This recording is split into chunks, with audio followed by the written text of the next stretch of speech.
35-летию со дня Чернобыльской трагедии в Акмольском областном историко-краеведческом музее состоялась встреча с ветеранами-чернобыльцами Баудиновым Шалкарбеком Киржибай-Улы и Фортуна Анатолием Васильевичем.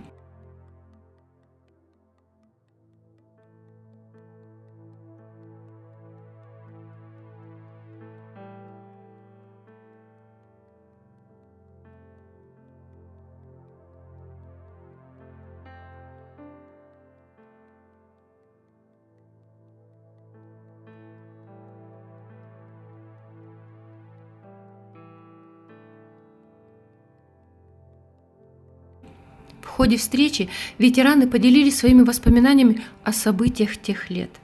По окончании встречи сотрудники Акмольского областного историко-краеведческого музея возложили цветы к памятнику и почтили память участников ликвидации Чернобыльской катастрофы.